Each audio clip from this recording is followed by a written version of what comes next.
saya kira juga teman-teman wartawan supaya jangan tanya lagi tentang pemilihan umum. Saya yakin saya akan pastikan bahwa TNI Angkatan Darat khususnya harus netral. Saya pastikan itu. Dan sebetulnya rekan-rekan media juga tahu kita sangat bereaksi cepat kalau ada kejadian-kejadian yang seperti ini. Yang lain juga kita cukup cepat kalau ada pelanggaran-pelanggaran. Ya sama sebetulnya Presiden juga menekankan tadi yang tadi saya sampaikan bahwa Angkatan Darat itu sebetulnya kan secara survei sudah baik. Itu kalau bisa ditingkatkan ya lebih baik. Dan juga mengenai netralitas itu yang beliau sangat tekankan. Saya pikir juga saya pribadi tidak akan menggamblingkan nama institusi Angkatan Darat yang sudah baik untuk hal seperti ini ya.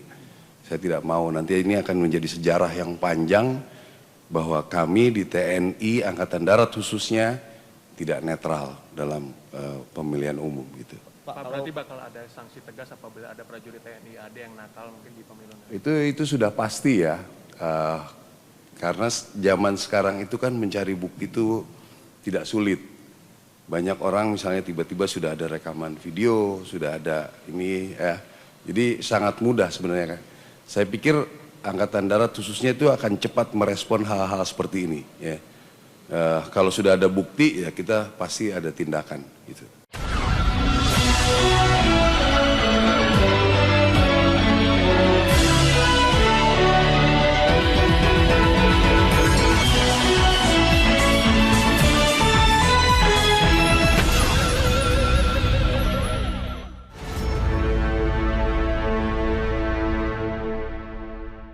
Assalamualaikum warahmatullahi wabarakatuh. Apa kabar Anda semua? Semoga selalu dalam keadaan sehat walafiat. Tetap semangat.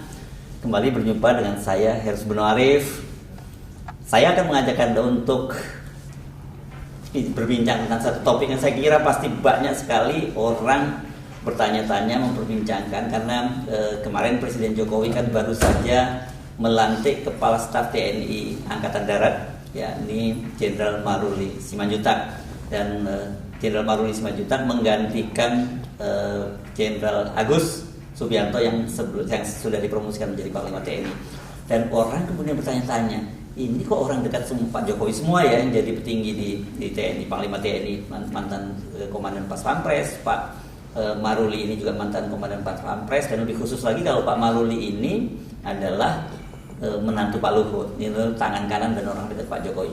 Saya akan mengajak Anda, kalau siapa lagi yang saya ajak ngobrol kalau bukan Jenderal TNI Purnawirawan Gatot Nurmantio. Ini beliau adalah, selain presidium kami kan beliau adalah mantan Panglima TNI. Terima kasih Pak Gatot. Terima kasih atas todongannya sehingga saya harus malam-malam. Oke, Pak Gatot. Tapi saya mau tanya sama siapa lagi yang paling pas kecuali pada Pak Gatot, karena soal orang bertanya tentang netralitas TNI. Ini mungkin orang bukan meragukan soal TNI-nya, bukan, tetapi kalau melihat background mereka-mereka yang menjabat ini kan bagaimana punya kedekatan khusus dengan Pak Jokowi. Nah, Bapak kan kenal semua ini, pasti pernah jadi anak buah Bapak kan? Iyalah, saya Panglima TNI dari Kasat. Ya, oke. Kecuali kalau senior saya. Iya, oke. Nah, jadi gimana kalau Bapak sendiri melihatnya? Begitu Bang Hersy. Jadi kita melihat latar belakang. Pada saat saya menjadi Kasat tahun 2013. 2013 ya. Jadi zamannya Mas SBY. Pak SBY kemudian masuk ke Pak Jokowi. Saya masih sebagai Kasat itu 2014. Ya. Ketika presiden baru, ya kan, orang sipil, kan, maka saya sebagai Kepala Staf Angkatan Darat saya harus menyiapkan personil. Ya. Dan saya pada saat itu entah leher, tapi tanyakan sama Pak Jokowi lah. Mungkin orang yang paling dekat sama Pak Jokowi adalah saya. Saya dekat sejak di gubernur. Ya, istilah sampai dekat sampai istilah sikut-sikutan itu jadi sangat dekat sekali dan saya bisa bebas. Maka kewajiban saya sebagai Kasat adalah saya menyiapkan personil yang untuk mengamankan beliau dan keluarganya adalah personil yang terbaik. Mempunyai latar belakang terhadap yang baik dan tidak meragukan. Makanya kalau diingat, orang yang paling bertanggung jawab keselamatan presiden dan keluarganya di bawah Pak Tongkar dan grup A. Dan grup A ya? Iya. Pak Maruli kan pernah jadi dan grup A? Pak Maruli dan grup A. Ya. Pak Maruli dan grup A itu, Pak Maruli adalah pernah menjabat sebagai wadah grup para komando grup 1 dan komandan grup Kopassus. Ya, komandan grup itu Kartosuro ya Pak? Kartosuro. Ya. Kemudian dia menjabat sebagai ASOP. ASOP di Kopassus. Oke. Dari rentang jabatan ini saja, tidak usah yang lain-lainnya. Sambil tutup mata, pasti dia orang. Dapat dikatakan, ya terbaik lah, karena ASOP. Kopassus itu kan harus orang terbaik. Orang prajabat dan grup, dari badan grup naik dan grup kan orang terbaik. Maka saya tidak ragu-ragu ketika Panglima TNI, saya sebagai pembina, jadi Angkatan Darat adalah Kotama Pembina. Panglima TNI Pak Muldoko ya? Ya kan? Saya ngedokan satu paket, mulai dari dan grup A-nya, kemudian Walpri-nya, yang dari Kopassus saya ambil dari Sat 81 Gultor. Kan gitu. Kenapa? Saya ini orang yang malas dan nggak pintar-pintar amat. Jadi saya ingin tidur tenang. Kan gitu. Dan mereka ini tahu tugasnya, bahwa mereka ini adalah tameng hidupnya presiden. Ada aturan yang tidak tertulis. Apabila presiden luka atau ada apa-apa, dan Walpri-nya ini semuanya sehat, dia kena pasal. Tidak bisa melakukan tugas tanggung jawab yang besar, mengawalkan kepala negara dan pemerintah. Oke, nanti dulu sebentar. Jadi kan Bapak yang menyiapkan. Ini kan Kepala Staf Angkatan Darat yang memang pembinaan ya di situ ya. Pengguna pasukannya kan Panglima TNI ya. Bukan, ini Bapak mesti ngomong jujur nih sekarang dengan jabatan. Bukan karena Pak Luhut Bapak mencalonkan Pak Maruli dulu jadi dan grup A itu. Ya, saya dengan Pak Luhut itu sejak saya kapten sampai kolonel, saya sangat dekat. Sama Pak Luhut? Pak Luhut, udah sampai dalam Pusnif, ada sejarah lah. Saya lah satu-satunya orang yang waktu saya disampaikan sama Pak Luhut dan Pusnif bahwa saya adalah komandan batuan terbaik di daerah operasi. Dan saya protes, saya salahkan beliau. Oh, beliau pernah mengucapkan itu? Iya, sebagai penilai kan, Komandan Pusat Senjata Infanteri, saya dari 71, 731, toh selamat ya, kamu batuan terbaik di daerah operasi. Saya bilang, Bapak nilai saya benar apa tidak? Kok bisa begitu? Hebat banget. Pasukan yang berhasil menghancurkan kemampuan bertempur musuh dan pasukan yang berhasil menghancurkan kemampuan bertempur musuh. Nomor 2, kalau nomor 2 ke saya bilang gitu. Itu Baton 515 yang menurunkan sekian banyak. Tolong dievaluasi ketika saya jadi Dandim diralat sama beliau. Ya saya ketawa, saya tenang aja. Dari situ beliau pasti tahu. Kalau beliau mengajukan Maruli saya sore. Jadi nggak mungkin ya? Itu kebiasaan saya kalau ada siapapun juga minta jabatan kepada saya coret. Termasuk pada saat itu Pak Presiden pernah nyodorkan saya 2 orang untuk bintang 3. Saya bilang, Pak, bintang 3 adalah tanggung jawab saya. Tapi saya akan akomodasi, akan saya cek. Dan saya kasih tahu ini tidak pantas dan tidak jadi. Oke, ini penting saya tanyakan kepada Bapak karena tadi banyak orang tentu berpikir bahwa Maruli sekarang ini jadi Kepala Staf TNI Angkatan Darat mau tidak mau ya karena Pak Luhut mertuanya. Ya saya pikir itu pernyataan yang tidak salah dan wajar. Ya kan? Tapi di sini saya tegaskan, seandainya dia bukan mertuanya, bukan menantunya Pak Luhut, saya punya keyakinan dengan track record yang ada ini, ya jadi dia akan jadi juga. Wajar kalau mantan dan grup A begitu keluar mencari Danrem Solo, siapa lagi daripada kena tegur segala macam sama presiden, taruhlah dia sebagai Danrem. Waktu Danrem itu posisi Bapak apa? Saya masih kasat. Masih kasat. Masih kasat. Dan anak ini kurang ajar. Siapa? Maruli. Maksudnya apa kurang ajar? Ya, jadi ketika saya latihan komando, dibelah organisasi baru. Gitu. Dia sebagai Asok dijadikan Wadan. Dan Latnya Pak Iwan Setiawan. Pangdam di Kalimantan sekarang itu. Oh, Iwan Setiawan. Ya. Ketika Pak Roping, saya pikir ya pas saja kan, begitu saya lolos begini, agak ketarik gitu kan.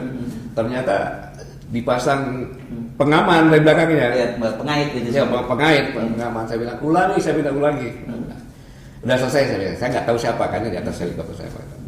Ketika pas ada perkawinan saya pensiun, dia ngomong, Pak, maaf Pak, waktu itu yang Mas Antrero saya sebagai wakil komandan latihan. Daripada ada pada bapak saya pasang aja, kok kurang ajar, saya bilang. Kalau waktu saya kasih ada pelek kok. Sekarang saya udah pensiun nggak berani pelek kok, pangkostrat. Oh, itu kurang ajarnya di situ ya.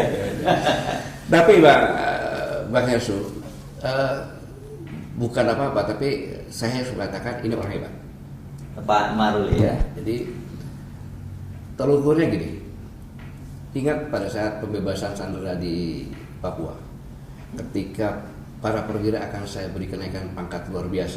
Ini yang mana nih? Yang Mapeng Duma atau yang mana? Bukan, yang di Timika. Oh, Timika. Ya, Oke. Yang sangat sempurna dia yang. Ya. Itu kan saya memberikan kenaikan pangkat di tempat kejadian gitu kan. Itu Pak Perwiranya mengatakan izin Bapak Panglima. Tidak sepantasnya saya menerima kenaikan luar biasa. Oh iya, saya ingat itu ya. Karena keberhasilan adalah milik prajurit, kegagalan adalah tanggung jawab. Dan itu dilakukan oleh sosok Maruli. Oh, itu waktu itu komandannya Maruli? Bukan, dalam konteks lain. Oh, konteks lain. Ketika beberapa hari yang lalu ya, saya diundang Panglima TNI untuk Sudirman Award. Ya. Di situ ada seorang sersan mendapatkan yang pertama juaranya itu, ketika dia membuat saluran air bawah laut dan sebagainya. Saya lihat, loh kok kostrat? Kalau saya lihat kok bisa aja, kostrat. Ini pasti kelakuan Maruli kan gitu.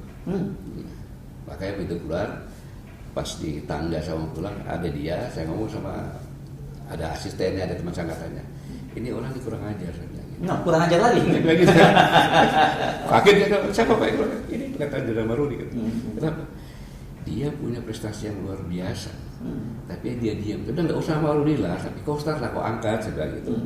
Karena dia ini minimal 600 icon lebih titik yang orang tidak ada air dia buat jadi air, air kehidupan. Ya. Gitu.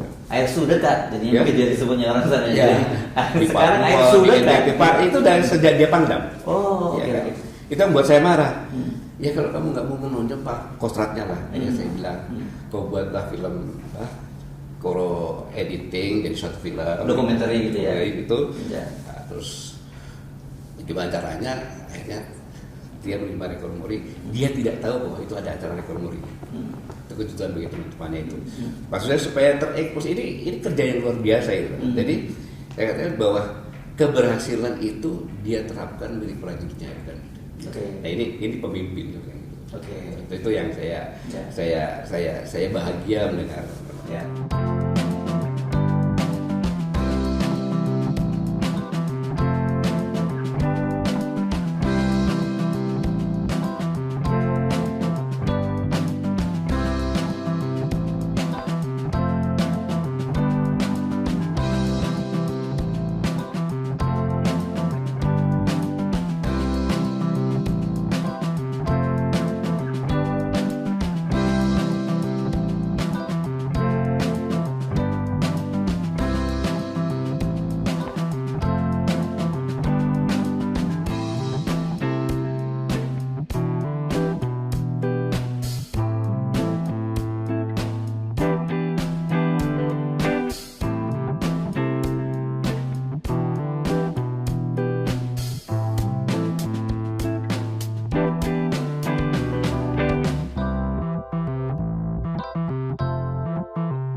Nah ini penting saya sampaikan, tapi nanti kita gali juga soal Pak Agus Subianto ya sebagai Panglima TNI. Kenapa? Karena tadi kan kita sempat menyimak pernyataannya Pak Maruli ketika selesai dilantik oleh Pak Jokowi tadi, dia menyatakan bahwa TNI akan netral, ya. Jadi Bapak percaya itu garansi itu ya kalau gitu ya. Netralitas begini, Bang Hersu, sebelum Pak Maruli dilantik di wawancara itu, Presiden Jokowi pada saat Rapim TNI Polri, beliau sudah menekankan tentang netralitas. Ya, kebersamaan ada TNI Polri, ya kesamaan visi untuk mengamankan dan netralitas. Satu. Yang kedua, ketika wawancara yang menanyakan tentang penurunan baliho di Bali. Penurunan balihonya Ganjar dan Mahfud maksudnya. Kan? Tanggalnya itu kalau nggak salah tanggal 31 Oktober 2023, ya kan? Ini sebutkan aja. Ini Presiden tidak menyebut secara spesifik partai manapun atribut apa yang dimaksud, namun dirinya menegaskan agar pemerintah daerah, aparatur sipil negara, KSN, TNI dan Polri harus tetap netral selama tahun politik dalam pemilu tahun 2024. Nah, ini jadi maksud saya gini, Bung Enso, ya, kalau namanya presiden dan mengatakan seperti itu, Panglima TNI itu mengatakan juga sama, integritas dalam visi misi kemudian dari pelatihan. Terakhir Pak Maruli sebagai dilantik sebagai Kasat mengatakan seakan netral, jangan ragukan. Artinya apa? Pak Agus tidak ragu-ragu lagi, ya kan, bahwa dia seorang Islam yang taat. Pak Maruli juga sama, ya kan. Mengapa dia lakukan seperti itu? Karena yang dia pegang teguh adalah Sumpah Prajurit. Sumpah Prajurit itu aturan apapun juga yang nomor 1 itu pasti harus diutamakan, kan gitu. Nomor 2, nomor 3 saya urutannya. Gitu. Sumpah Prajurit yang pertama adalah setia kepada Negara Kesatuan Republik Indonesia yang berdasarkan Pancasila dan Undang-Undang Dasar 1945. Sumpah ini ketika mau dilantik siapapun dia prajurit ditanya persediaan dan sumpah bersedia dengan agama yang apa, yang Islam dan Islam, Kristen Kristen gitu. Ya kemudian imam-imam datang, ya kan, ada pastor yang datang bawa kitabnya masing-masing, bawa Al-Quran, ya. Bersumpah. Kalau Islam ikuti kata-kata demi Allah saya bersumpah. Kalau Kristen dan Katolik demi Tuhan saya bersumpah dan seterusnya. Itu saya akan setia. Kan? Konotasinya begini. Seandainya pimpinan diyakinkan tidak setia dan akan merubah negara Pancasila dan akan dirubah, maka dibolehkan prajurit memberontak. Nah, ini penting ini. Oke, kita selanjutkan. Itu dibolehkan. Karena pimpinan sudah melanggar sumpah. Gitu. Yang kedua adalah taat kepada hukum, tunduk kepada hukum dan memegang teguh disiplin prajurit. Beda. Kalau atasannya memerintahkan untuk melanggar hukum, maka boleh prajurit tidak taat kepada atasan. Karena yang paling tinggi sudah dilanggar. Jadi ini bukan kategori insubordinasi, bukan ya? Bukan. Dia bicara aja, Pak, berdasarkan sumpah, saya bersumpah. Jadi gini, ini berdasarkan keyakinan. Kalau dia orangnya penakut, dalam arti kata takut sama Tuhan Yang Maha Esa, pasti dia berani melakukan itu. Ya, ini mohon maaf Pak Gatot ya. Kenapa saya tekankan ini? Kan tadi Pak Gatot cerita bahwa Pak Gatot sangat dekat dengan Pak Jokowi. Tapi sekarang ini Pak Gatot juga pasti tahu lah di kalangan publik itu orang sekarang mulai banyak nggak percaya dengan omongan Pak Jokowi. Bahkan ada yang nyebut, bukan ada yang nyebut tuh orang seperti politisi Roma Hurmuzi yang katanya Pak Jokowi itu kalau ngasih sen ke kanan dia belok ke kiri. Jadi kalau Pak Jokowi bilang tentara netral, kalau ya, ini tidak bisa ya di sini ya. Dia pernyataan, jadi prajurit itu kan lihat di TV, ya kan, lihat pernyataan, betul, ya kan? Bahwa sudah diperintah presiden. Netral, kan gitu. Kemudian dia lihat juga Panglima TNI kata netral, dia lihat kata itu juga netral. Berarti itu dia harus patuh pada sumpahnya. Yang ketiga ini Apa itu? Taat kepada atasan dengan tidak membantah perintah atau keputusan. Gimana menafsirkannya itu? Ya, kalau netral, Oh. maka dia harus taat. Kalau dia tidak taat, dia melanggar sumpahnya. Siapapun dia. Ya. Sumpah ini berlaku kepada semua Kapolda. Kapolda. Ke atas. Kapolda. Polisi nih? Iya, polisi. Ya. Karena Kapolda sekarang yang paling junior itu kalau nggak salah Irjen Pol Abdul Karim, Kapolda Banten, alumni 95. Paling junior. Masih muda ya. Berarti belum 2002. Maka masih ABRI. Oh, Bapak sebelum dipisahkan Iya. antara TNI dan polisi ya? Ya, maka ketika dilantik sumpahnya sama. Oh, iya. Dia masih terikat sumpah sampai dengan Kapolri. Gitu. Jadi seandainya nanti ya ada anggota Kapolda lah, perintahkan kepada anak buah itu tidak netral. Satu, dia dapat dikatakan tidak percaya atau tidak takut sama Tuhan. Yang penting juga karena Kapolri-nya kan juga mantan ajudannya Pak Jokowi juga kan? Gitu. Nah, Kapolri juga sama juga bersumpah kan gitu. Ya. Tapi maknanya gini, Bung Hersud, sudah jelas sekali perintah presiden netral. Ya. Dia bersumpahnya juga taat kepada atasan, tidak ada perintah keputusan. Atasan tertinggi Polri dan TNI adalah presiden. Secara konstitusi kan seperti itu kan. Ya. Jadi tidak boleh dibantah itu. Ya. Karena tidak melanggar aturan dan justru menegakkan aturan kan. Ya. Kalau ada bawahan yang merentahkan seperti itu, tidak diikuti tidak apa-apa. Ngomong aja, nggak usah takut, Pak.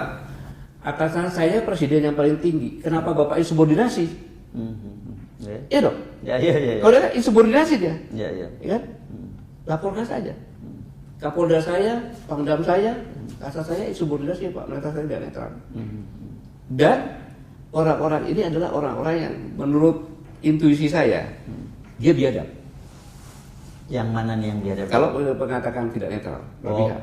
Oh, Karena dia mengamankan dirinya sendiri untuk mendapatkan jabatan atau mendapatkan materi atau apapun juga untuk mengadakan pendekatan entah siapa yang perintah dia, mengorbankan institusi yang besarkan dia, mengorbankan institusi yang akan dibully oleh masyarakat, dibenci masyarakat hanya untuk kepentingan dia untuk tidak netral.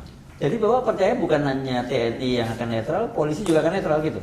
Logika berpikir saya. Oh, logika. Oke. Berpikir saya netral karena TNI sama Polri dipilih ada orang yang baik-baik. Secara psikologi, kemudian secara keagamaan, dari didik secara agama. Pertama kali dikosongkan, dididik agama karena dia akan disumpah agar setia kepada sumpahnya. Karena dia adalah bukan polisi pemerintah, polisi negara Republik Indonesia. Ya, betul. Gitu. Jadi dalam hal ini harusnya kita nggak usah khawatir. Jadi kalau ada yang Harusnya. berpihak, iya, kalau ada yang berpihak, ya saya katakan moralitas orang ini terhadap ketuhanan yang Maha Esa sangat-sangat diragukan. Dia tidak takut sama Tuhan lagi. Pemerintah presidennya, Kapolri juga ngomong netral kan, terus dia dengan terbuka dia bantah. Berarti dia anteknya partai dong. Anteknya calon presiden dong. Kan gitu. Dan dia tidak takut Tuhan dan dia mengorbankan institusinya hanya untuk kepentingan dia. Oke. Mungkin dia dibayar, bisa terjadi. Mungkin apa? Pasti ada dia sampai melupakan Tuhan, melupakan sumpahnya kan berarti dia punya apa yang dia dapat. Dia menurut dia seimbang lah dengan mengkhianati Tuhan yang itu. Ini penting saya tanyakan ya Pak Gatot ya, karena bagaimanapun juga sekarang ini kendati presiden bicara netral, tetapi kan orang melihat ada putra presiden di situ sebagai kontestan, sebagai calon wakil presiden, begitu ya. Dan rasanya orang akan melihat sulit, apalagi lihat proses bagaimana dia lolos menjadi calon wakil presiden melalui proses SMA yang kita tahu ada. Bagaimana bisa menggaransi itu tidak akan terjadi? Saya percaya bahwa dari sisi TNI-nya mungkin ya bukan mungkin ya secara kelembagaan jelas institusinya harus netral gitu. Tapi relasi kedua orang ini kan kita tadi sebut Pak Agus. Nah ini kita tadi belum singgung Pak Agus ya. Bagaimana interaksi Bapak dengan Pak Agus ya? Dua-duanya ini pernah menjadi komandan Pas Pampres. Jadi artinya orang yang punya hubungan sangat dekat dengan Pak Jokowi. Dan kalau kita lihat lagi juga dua-duanya pernah di Solo juga gitu. Pak Agus malah punya kedekatan sejak jadi komandan Kodim di Solo. Ya, kalau Kodim apa? Ya. Tidak. Ya. Kan gitu. Kebetulan saja dia jadi kepala Kodim, wali kotanya jadi presiden kan gitu. Betul. Iya kan? Rezekinya lah gitu. Rezekinya dia jadi konon korem, ketemu sama wali kotanya nggak jadi. Udah jadi presiden. Sudah presiden kan gitu. Iya, iya. Apalagi dalam pas pampres. Iya. Iya kan? Kalau saya Panglima TNI, saya kasar. Presiden minta jadi Pak, ini jadi apa ya? Presiden nunjuk, pasti tidak saya kasih. Presiden minta ke Bapak Sebagai dalam paspres kan gitu kan? Saya akan ngomong, Pak, kalau nggak sesuai dengan kriterianya loh, Pak, saya tidak sanggup memberikan ini karena dia tidak bisa menjamin mengamankan presiden karena track record jabatannya tidak sesuai dan saya tidak merekomendasi. Saya sampaikan seperti itu. pada waktu ditunjuk sebagai Dirjen Bapak sudah tidak lagi di Kepala Staf Angkatan Darat kan? Iya. Tetapi kan gini, orang tidak akan mengambil risiko, kan gitu. Melihat track recordnya, kan ya. Dia pernah di Kotra, dia pernah di Kopassus, dia berjalan sampai dia pernah bertugas di Puso. Dan rem yang tugas di Puso itu adalah daerah pilihan, daerah operasi, gitu. Dan Pak Agus pernah di situ, gitu. Nah, dia lewat Pangdam dan sebagainya. Jadi dari setelah jabatan itu, saya pikir tidak usah ragu-ragu. TNI yang sudah didoktrin TNI sekian puluh tahun, terus dia jadi Pangdam apa terus dicurigai dia bisa dikendalikan oleh presiden, ya kan? Untuk berbuat yang melanggar sumpahnya, nggak bisa. Saya kira mungkin kita bisa ambil contoh Pak Andika ya. Iya. Kan Pak Andika itu kan pernah jadi komandan Pas Pampres sampai Kepala Staf Angkatan Darat dan Panglima TNI dan sekarang ternyata malah berada di kubu yang berseberangan dengan Pak Presiden gitu ya, bisa membuktikan itu ya. Jadi kalau sudah pensiun dia punya kebebasan. Kemana saja kan gitu. Jadi itu jadi jangan masyarakat punya persepsi negatif kalau dia mantan Pas Pampres itu pasti dia akan tutup mata ngikutin apa yang maunya presiden walaupun dia melanggar undang-undang, melanggar aturan, kan gitu. Ada sumpah yang pernah dia pegang gitu. Dan dia sudah didoktrin oleh tentara puluhan tahun baru dia jadi Pas Pampres. Nggak mungkin dia cuma belasan tahun pengasuh terus dia jadi Pas Pampres, nggak mungkin. Iya kan gitu. Nah itu jadi dia sudah melalui tour of duty, tour of area yang dia memang terpilih untuk jadi dan Pas Pampres. Dan Panglima TNI siapapun juga tidak akan mengambil risiko menunjuk dan Pampres hanya karena kedekatan panglimanya atau kedekatan presiden, tapi cari yang benar-benar dia bisa menjaga presiden karena itu adalah salah satu tugas pokok tentara untuk menjaga keselamatan presiden dan keluarga dan wakil presiden dan keluarga. Enggak, ini saya mohon maaf nih kalau saya masih mempertanyakan ya. Kayaknya suka ngotot ngomong. Pertanyaan saya, apa yang Bapak sampaikan tadi itu idealnya seperti itu, harapannya seperti itu, atau realitasnya memang seperti itu? Realitasnya seperti itu. Saya yakin. Untuk TNI ya saya jamin. TNI, saya jamin realitasnya dengan ada Pak Agus, Pak Maruli, realitasnya seperti itu. Tidak mungkin dia mengorbankan dirinya terhadap sumpahnya, mengorbankan institusi TNI dan Angkatan Darat hanya untuk melaksanakan itu, tidak mungkin. Oke, ini penting ya jaminan seperti ini ya. Meskipun maksudnya jaminan itu jaminan dari keyakinan Bapak sebagai ya kita lihat lagi di lapangan. Kita lihat lagi di lapangan karena gini, setiap prajurit itu adalah manusia. Punya rasa. Iya kan? Punya pengetahuan, bukan robot dia. Kan gitu. Dan dia tahu batas-batas mana yang harus dia patuhi dan batas mana yang tidak. Kan dia punya hati, punya akal. Ya, ketika dia diperintahkan, siapa lu? Begitu. Saya sudah pernah bersumpah. Siapa lu? Presiden itu bilang netral. Panglima TNI bilang netral, Kasat bilang netral, terus Pangdam kayak gini. Ya kan? Pasti dia ingat omongan saya. Wah, ini menjual TNI ini. Dia nerima duit nih. Ya kan? Dia suruhnya partai atau suruhannya apa? Prajurit pasti ngomong seperti itu, dia tahu kok. Kan gitu. Oke. Sama di polisi juga sama juga. Polisi memang lebih pintar-pintar lagi kan, lebih tahu lagi kan gitu. Oke. Ini mohon maafkan lah ya kalau saya kira mewakili banyak sekali skeptisisme dari publik begitu ya. Kalau saya lihat di media terutama di media sosial, terutama Pak Jokowi ini publik sering nggak percaya karena tadi itu yang di blog kalau beliau send kiri dan kanan kan gitu. Dan pertanyaannya kan gini, dalam pilpres kali ini kan selain putra Pak Jokowi yang ikut jadi kontestan, dia berpasangan dengan seorang Prabowo Subianto yang sampai sekarang masih menjadi Menhan.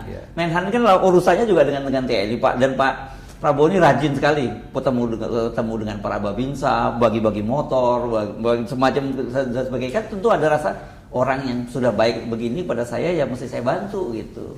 Bung Hersu, kalau namanya Menteri Pertahanan bagi-bagi motor, ya kan. Panglima Kasatnya bagi mobil. Oh gitu ya? Oh iya betul. Iya kan? Kasat itu siapa itu bagi mobil, ya kan? Karena itu adalah memang anggaran dari negara, kan gitu, untuk perlengkapan alutsista di TNI, kan gitu. Yang biasanya cukup aja kasihkan ke Pangdam, kasih ke Dandim, selesai itu gitu kan. Ya. Uang sama juga, kan gitu. Kalau itu bukan uang dari anggaran atau uang apa, harus dipertanyakan uang dari mana itu, kan gitu. Tentunya kan seperti itu. Yang Pak Juri tahu, ya kan, tahu bahwa dikasih uang itu bukan untuk berpihak, kan gitu. Saya yakin dikasih uang seperti itu Menteri Pertahanan bahasanya laksanakan tugasmu sesuai dengan profesional. Pegang teguh jadi diri TNI, dia paling tinggi pegang teguh sumpah prajurit. Saya pikir pesan Pak Prabowo seperti itu, bukan pesan untuk dukung beliau. Ya. Alangkah kecilnya kalau seperti itu. Ini tapi begini Pak, kita asumsikan ya Pak ya, kenapa orang banyak mempertanyakan soal netralitas TNI, netralitas Polri, karena bagaimanapun kan mereka ini sebagai sebuah organisasi komando gitu ya. Polisi kan juga walaupun sipil dia juga komando. Dan bahkan polisi itu sampai ke level-level desa, termasuk kalau tentara juga sampai babinsa ya gitu ya. Nah ini yang jadi pertanyaan saya, apa bahayanya buat kita kalau sampai mereka ini TNI dan Polri ini tidak netral?